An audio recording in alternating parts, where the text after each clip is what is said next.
नमस्कार. सर्व साधकांना माझा विनम्र नमस्कार. साधक हो, काल आपण ग्रंथराज दासबोध यामधल्या पहिल्या दशकामधला पहिला समास पाहिला. आता या दुसऱ्या समासामध्ये समर्थ गणेशस्तवन करताय. गणपतीला वंदन करण्याच्या मार्गे ते त्याचा हेतू सांगतायत की संतांच्या वाङ्मयामध्ये गणपती ही एक विशुद्ध जाणीव आहे. विशुद्ध जाणीव याचा अर्थ काय होतो की गणपती हा 64 कलांचा उद्गात आहे. 64 कला त्याच्या अधीन आहे. त्यामध्ये तो विद्येचा देवता आहे आणि विद्येच्या देवत्याला म्हणजे गणपतीला ग्रंथाच्या सुरुवातीला नमन करणं हे प्रत्येक लेखकाच्या दृष्टीने एक सुरक्षिततेची भावना जागृत करणार आहे. गणपती हा विघ्नहर्ता आहे. एवढा मोठा ग्रंथ लिहायचा आहे तर तो ग्रंथ लिहित असताना त्यामध्ये कोणत्याही प्रकारची विघ्न येऊ नयेत म्हणून सुरुवातीलाच समर्थ रामदास या गणपतीला वंदन करतायत. समर्थ म्हणतायत, ओम नमोजी गणनायका, सर्व सिद्धी फळदायका, अज्ञान भ्रांती छेदका बोधरूपा, माझिये अंतरी भरावे, सर्व काळ वास्तव्य करावे, मज वाक्शून्यास वदवावे, कृपा कटाक्षे करोनी. 2 ओळी किती सुंदर लिहिलेल्या आहेत पहा. समर्थ गणपतीला प्रार्थना करतायत, हे गणेशा, सगळ्या सिद्धीची फळं देणारा तू आहेस. अज्ञानाचं आवरण दूर करून त्यांचा भ्रम नाहीसा करणार आहेस. तू मूर्तिमंत ज्ञान आहेस, ओंकार स्वरूप आहेस. हे गणेशा, माझं अंतःकरण अंतर्बाह्य व्यापून टाक. त्याने तेथे कायमचे घर करून राहावे आणि आपल्या कृपादृष्टीने माझ्यासारख्या मूक माणसाला ग्रंथ सांगण्याचे सामर्थ्य द्यावे. यावरून समर्थांचा अतिशय नम्रपणा दिसून येतो. स्वतः इतके ज्ञानी असताना सुद्धा ते म्हणतात की माझ्यासारखा मूक माणूस आहे, त्यालासुद्धा हा ग्रंथ सांगण्याची प्रेरणा दे. या ठिकाणी मूक याचा अर्थ असा घ्यायचा आहे की मी ज्ञानी नाही, परंतु तरीसुद्धा मी हा एक संकल्प केलेला आहे की मला दासबोध ग्रंथ लिहायचा आहे. या प्राणिमात्राच्या विशेषतः मनुष्य प्राण्याच्या कल्याणासाठी हा ग्रंथ लिहिण्याचा मी संकल्प तर केला आहे. तो पूर्ण होण्या इतपत माझ्याकडं ज्ञान आहे का नाही. मी ज्ञानाच्या बाबतीत मूक आहे, म्हणजे माझ्याकडं तितकं ज्ञान नाही, हे अत्यंत नम्रपणे गणेशाला ते सांगतायत. परंतु तू मला इतकं सामर्थ्य दे की माझ्यासारख्याने सुद्धा हा ग्रंथ जगाला सांगावा.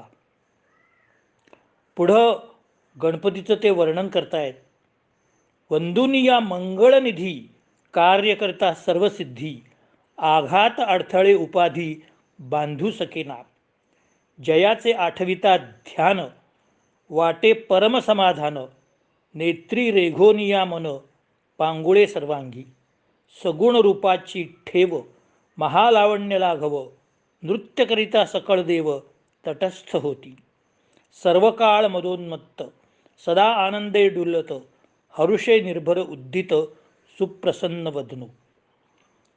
गणपतीचं अतिशय सुंदर वर्णन केलेलं आहे. आपल्याला माहिती आहे की आपण गणपतीची घरामध्ये जेव्हा गणेश चतुर्थीला स्थापना करतो त्यावेळेला पहिली आरती जी आपण म्हणतो, सुखकर्ता दुःखहर्ता वार्ता विघ्नाची, ती समर्थ रामदासांनी लिहिलेली आहे. दास रामाचा वाटपा हे सदना, संकष्टी पावावे निर्वाणी गच्छावे सुरवर वंदना, असं त्या आरतीमध्ये शेवटी आहे. ती जगप्रसिद्ध नाही, विश्वप्रसिद्ध आरती आहे की गणपती म्हणल्यानंतर पहिली आरती समर्थ रामदासांची असते. अशा या प्रतिभासंपन्न असलेल्या समर्थ रामदासांनी या ठिकाणी गणपतीच्या सगुण रूपाचं वर्णन केलेलं आहे. ते म्हणतात, त्याच्या रूपाचं नुसतं चिंतन जरी केलं तरी मनाला केवढं मोठं समाधान वाटतं. ते रूप प्रत्यक्ष पाहण्यासाठी मन डोळ्यामध्ये एकवटतं आणि बाकीच्या सगळ्या क्रिया बंद पडतात. म्हणून गणपतीला मंगलमूर्ती म्हटलेलं आहे. मंगल म्हणजे शुभ घडविणारा, विघ्नांचा नाश करणारा, ज्याच्या स्मरणाने सुद्धा सगळ्या गोष्टी मंगल होतात, पवित्र होतात, शुद्ध होतात, शुभ होतात, तो गणपती. त्याच्या रूपाची शोभा विलक्षण आहे. त्यामध्ये कौशल्याने मोठे सौंदर्य रचलेले आहे. गणेश नाचू लागला की सगळे देव स्वतःला विसरून पाहत बसतात. गणराजरंगी नाचतो नाचतो असं ही एक गाणं आहे, आपण पाहिलं असेल, आपण ऐकलं असेल. तर गणपती इतका स्थूल असून सुद्धा अतिशय चपळपणे नृत्य करतो, कारण तो साक्षात नृत्याची देवता आहे. त्याला नृत्य कसं करायचं हे माहीत आहे.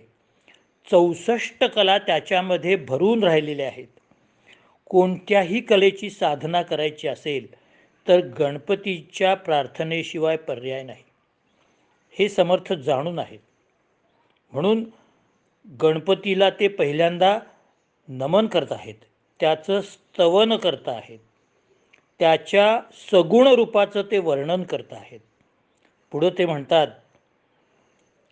ह्या गणेशाचं रूप कसं आहे? शुभ्र दंत सद्दट, रत्नखचित हेमकट्ट, तया तळवटी पत्रे नीट, तळपती लघु लघु, लवथवीत मलपे दोंद, वेष्टित कट्ट नागबंध, क्षुद्र घंटिका मंद मंद, वाजती झणत्कारे, चतुर्भुदय लंबोदर, कासे कासिला पितांबर, फडके दोंदीचे फणीवर, दुधुक्कार टाकी, डोलवी मस्तक जिव्हालाळी, घालून बैसला वेटाळी, उभारोनी नाभी कमळी, टकमकाप आहे. शुभ्र असे दात, रत्नखचित असलेले सोन्याचे कडे, त्या कड्याखाली लहान लहान सोन्याची पानं चमकताना दिसत आहेत. त्याचे थुलथुलीत असलेले असे विशाल पोट, जिवंत नाग कमरेच्या पट्ट्याप्रमाणे वेढलेला आहे. त्याच्या साखळीची लहान घुंगरे अगदी मंद मंद आवाज करत असतात. त्याला 4 हात आहेत. पितांबर घट्ट बांधलेला आहे. तो नाग फणा काढून डोलतो. कमरेला वेढा घालून बसलेला तो नाग नाभीजवळ येऊन टकामका पाहतो. गणपतीच्या गळ्यामध्ये नाना तऱ्हेच्या फुलांच्या माळा आहेत. कमरेच्या सापापर्यंत त्या लोळत राहतात आणि हृदयावरील रत्नजडित पदकं त्याला अतिशय शोभून दिसतात. त्याच्या हातामध्ये एका हातात परशु, एका हातात कमळ, एका हातात तेजस्वी अंकुश आणि चौथ्या हातात गोल असा मोदक घेतलेला आहे, कारण तो मोदक प्रिय आहे. असं हे या सगुण अशा गणपतीचं त्यांनी वर्णन केलेलं आहे. या वर्णनामागे समर्थ रामदासांचा एक हेतू असावा. गणपतीच्या हातामध्ये जी शस्त्र आहे, किंवा ज्या एकंदर 4 हातामध्ये 4 गोष्टी आहेत, त्या कशाचं प्रतीक आहे? एका हातामध्ये परशु आहे.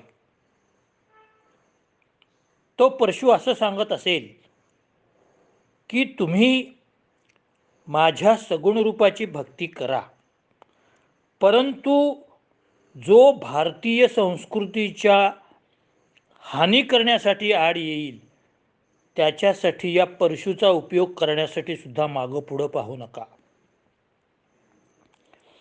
हा परशु म्हणजे माझ्या सगळ्या भक्तांचं एक शस्त्र आहे. जो स्तोत्र मंत्र, भारतीय संस्कृती, भारतीयांच्या 64 कला, भारतीयांची वेद शास्त्र पुराण, भारतीयांचा एकसम भाव, सगळ्या 18 पगड जाती एकत्र घेऊन असा असलेला आपला हिंदुस्थान आणि त्याची संस्कृती याच्या विरुद्ध जो जाईल त्याला या परशुनी त्याचा निपात करण्यासाठी मागे पुढे पाहू नका.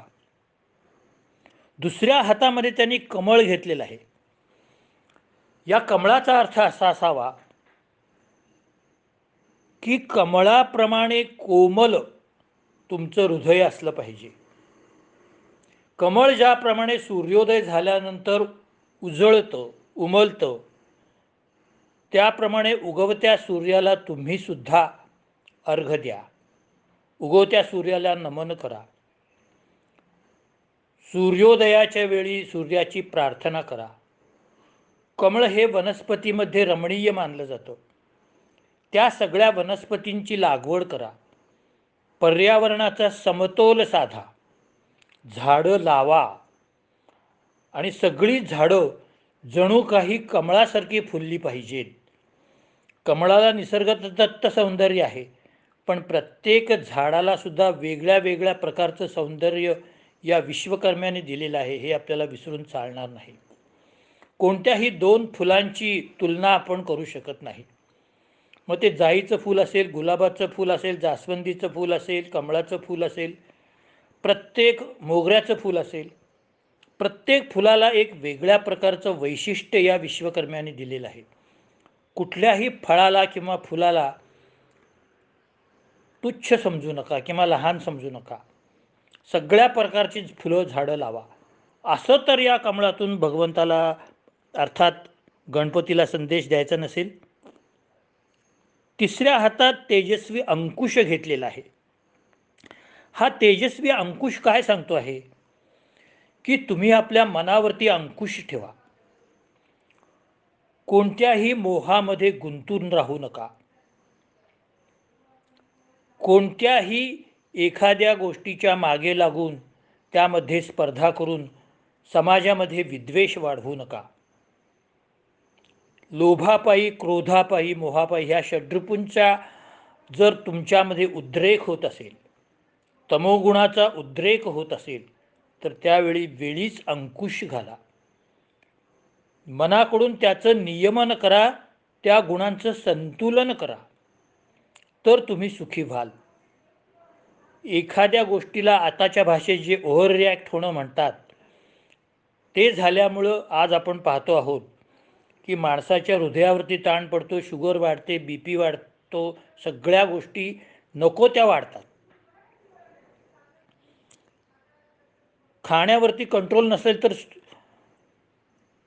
जे काही स्पायसी असेल किंवा बाहेर जे मिळणारं फास्ट फूड असेल, त्यामुळं माणसाचं शरीर बेढप व्हायला लागलेलं आहे, स्थूलपणा यायला लागलेला आहे, ॲसिडिटीचं प्रमाण वाढलेलं आहे, हार्टवरचं प्रेशर वाढलेलं आहे.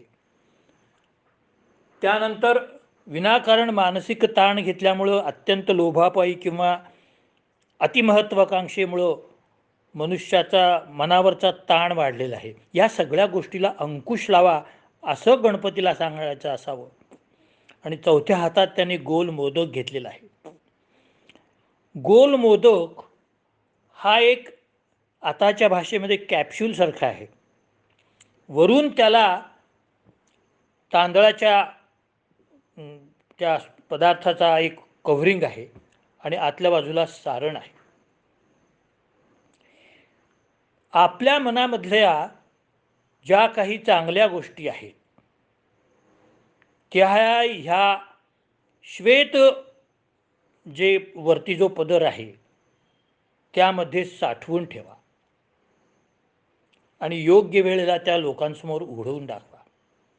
दुसरा अर्थ आपल्याला असा घेता येईल की ज्याप्रमाणे मोदक ही कल्पना आयुर्वेदात पहिल्यापासून आहे की औषधी द्रव्य आत घालायची आणि वरून काहीतरी साखरेचा किंवा गुळाचं कव्हरिंग करायचं आणि त्याचा मोदक तयार करायचा. असे अनेक प्रकारचे मोदक आयुर्वेदात सांगितलेले आहेत, चरक संहितेत सांगितलेले आहेत, वाग्भटकारांनी सांगितलेले आहेत, शारंगधर संहितेमध्ये सांगितलेले आहेत.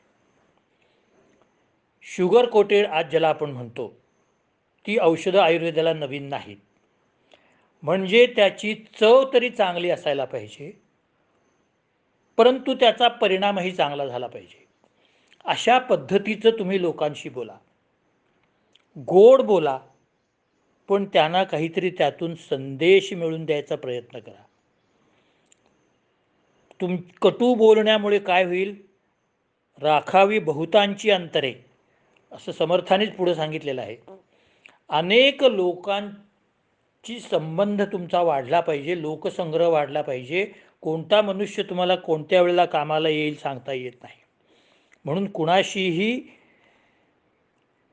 वाईट न वागता, कुणाशीही पंगा न घेता चांगल्या पद्धतीने त्याला समजावून सांगा, असं कदाचित हा मोदक सांगत असावा, अशी माझी एक कल्पना आहे.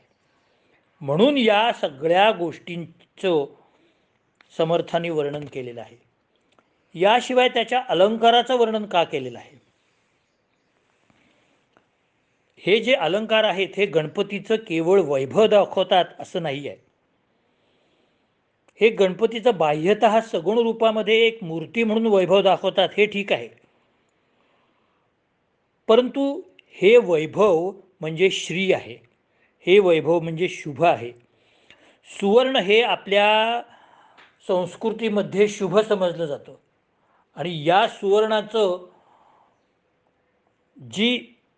जो गुण आहे ते कितीही तापलं तरी चमकण्याचा स्वभाव सोडत नाही.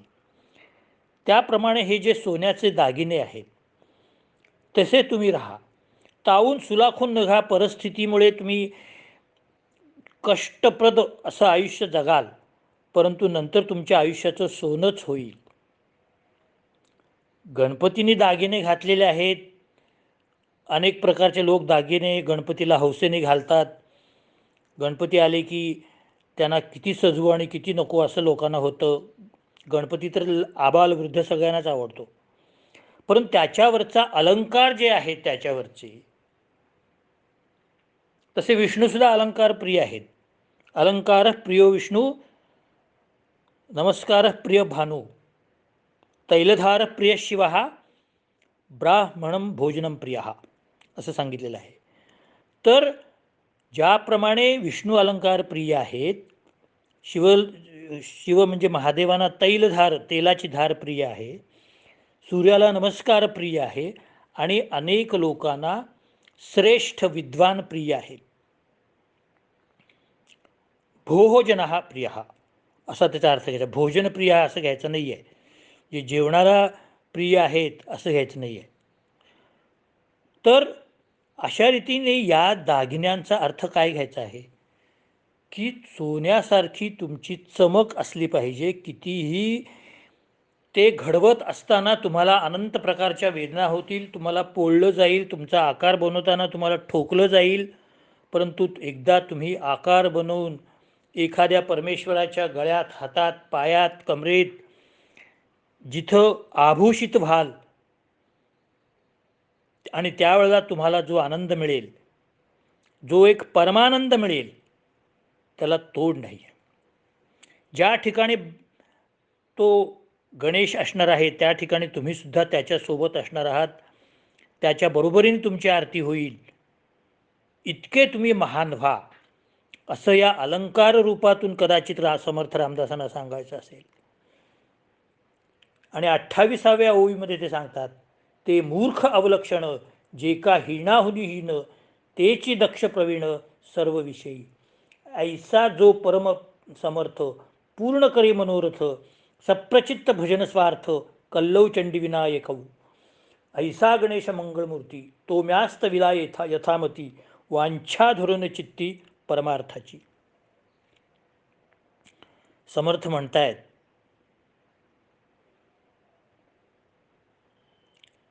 जी माणसे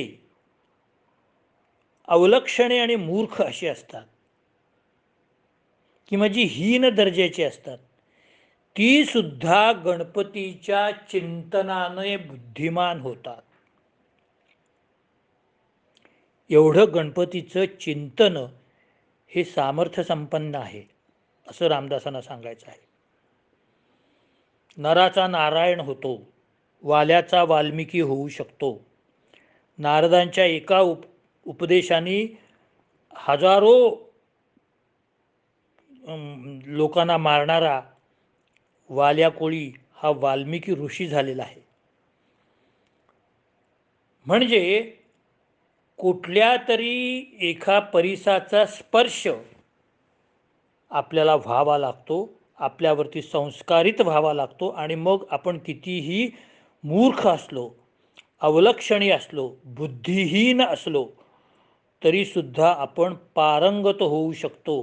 केवळ गजाननाच्या स्मरणाने आपण अत्यंत चिंतनशील होऊ शकतो, एखाद्या विषयामध्ये पारंगत होऊ शकतो. जसा अत्यंत मूर्ख असलेला कालिदास हा कालीमातेच्या केवळ त्रिशूलाने जिभेवर ओम लिहिल्यामुळं महाकवी कालिदास झालेला आहे, कवी कुलगुरू कालिदास झालेला आहे. जो एक साधा मेंढ्या चरणारा माणूस होता आणि अत्यंत निर्बुद्ध असा होता, तो कालीमातेच्या कृपेने महाकवी कुलगुरू कालिदास झालेला आहे. म्हणजे जेव्हा एखाद्या महान देवतेचा आपल्याला स्पर्श होतो, आपल्याला साक्षात्कार होतो, आपल्याला आशीर्वाद मिळतो, आपल्यावरती संस्कृती घडवणारा त्याचा एखादा अनुग्रह होतो, त्यावेळेला आपण अत्यंत निर्बुद्ध असलेल्या असे आपण हे सुद्धा खूप समर्थ होतात असं त्यांना सांगायचं आहे. ते समर्थ का होतात हे पुढच्या ओवीमध्ये समर्थ रामदासाने दिलेले आहे. ते म्हणतात की मुळात गणपतीच एवढा मोठा समर्थ आहे की तो सर्व इच्छा पूर्ण करणारा आहे, साधकाला स्वानुभवाचा स्वार्थ साधून देणार आहे, आणि कलियुगात देवी आणि गणपती या मुख्य देवता मानल्या जातात. ज्यांना ज्ञान संपादन करायचं आहे परंतु त्यांची बुद्धिमत्ता पोहोचत नाही, त्या ज्ञान ग्रहण करण्यासाठी धी, धृती आणि स्मृती या बुद्धीचे 3 प्रकार लागतात.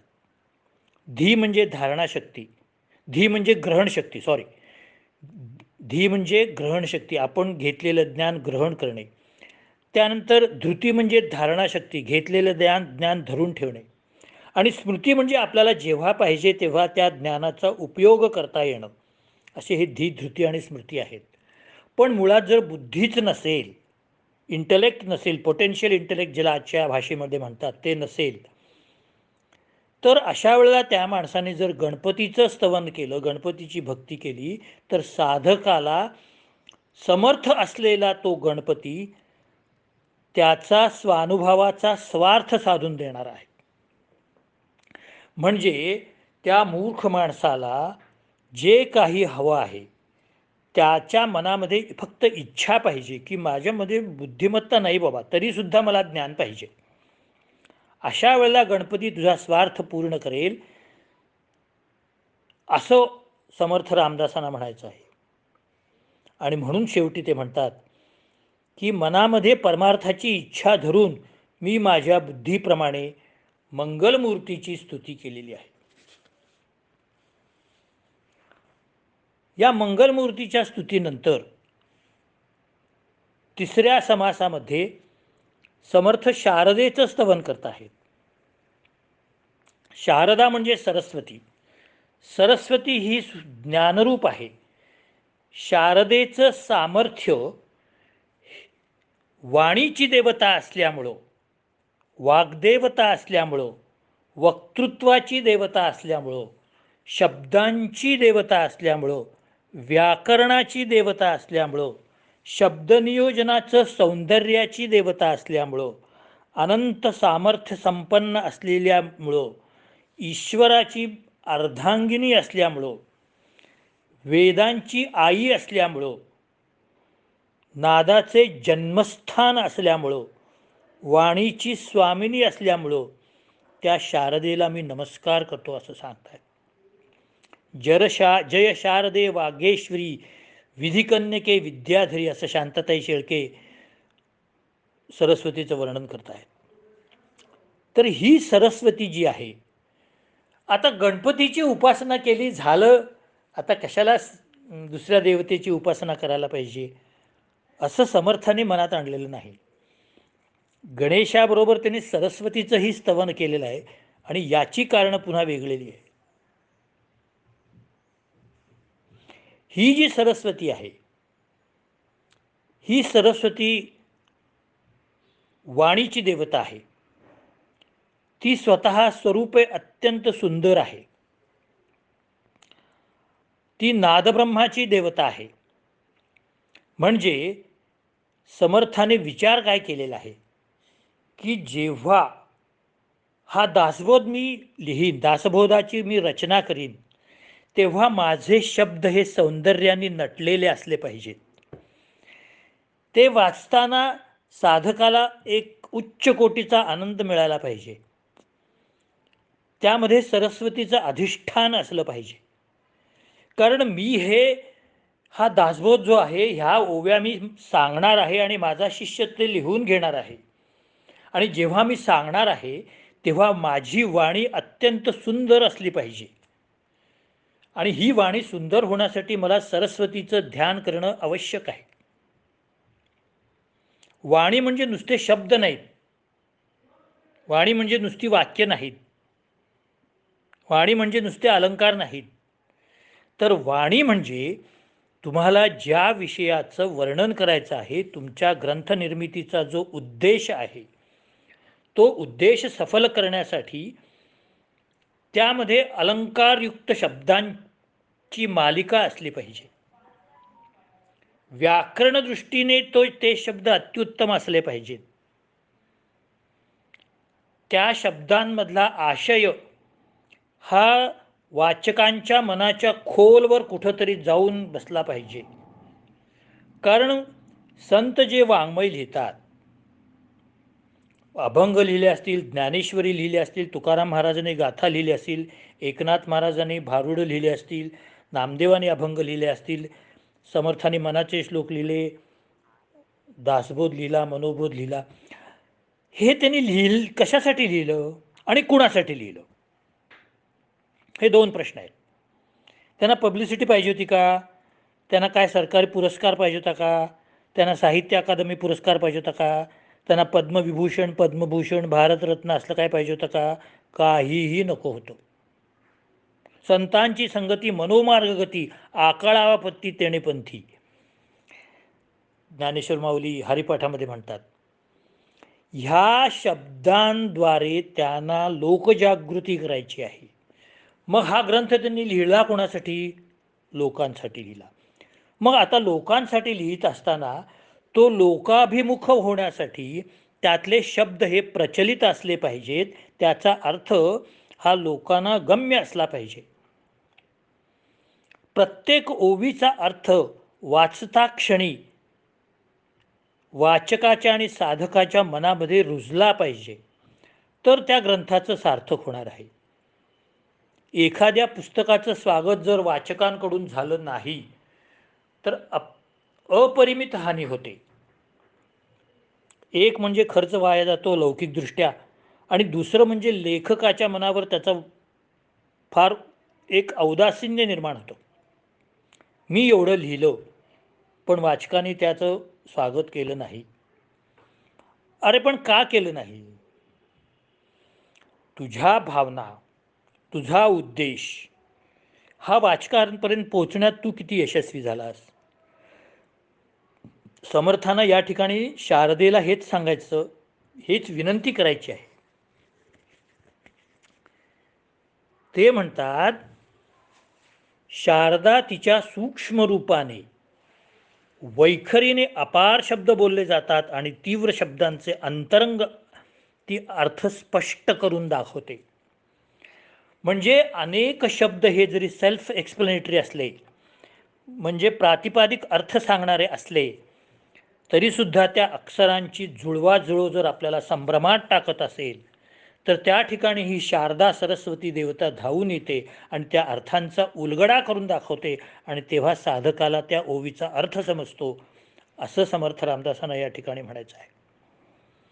एखाद दुसरा अप्रचलित शब्द माझ्याकडून जाईल, कदाचित एखाद दुसऱ्या ओवीमध्ये माझ्याकडून काहीतरी शब्दांचा क्रम चुकू शकेल, परंतु त्या ओवीचा अर्थ मनुष्याला समजेपर्यंत ही मधली प्रक्रिया जी आहे ही आपल्या सूक्ष्म रूपाने शारदा आपोआप करते, अशी एक श्रेष्ठ दर्जाची श्रद्धा समर्थांमध्ये आहे. या ठिकाणी सरस्वती स्तवनाची सुरुवात याप्रमाणे समर्थांनी केलेली आहे. आता उद्या आपण या शारदेबद्दल आणखी काय शारदेचे गुण सांगितलेले आहेत, शारदेची वैशिष्ट्य सांगितलेले आहेत, सरस्वतीच्या स्तवनाचा हेतू सांगितलेला आहे, तिचं कर्तृत्व सांगितलेलं आहे, ते आपण उद्याच्या भागात बघूया. आता या ठिकाणी मी इथंच थांबतो. हे चातुर्मासातलं जे माझा हा जो संकल्प आहे आणि हे जे दासबोधाचं निरूपण आहे ते आपण याच चॅनलवर यूट्यूबला पण पाहू शकता. कृपया आपण यूट्यूबला पहा, लाईक करा आणि प्रिस्क्राईब करा, एवढी मी आपल्याला विनंती करतो. हरिओम. जय जय रघुवीर समर्थ.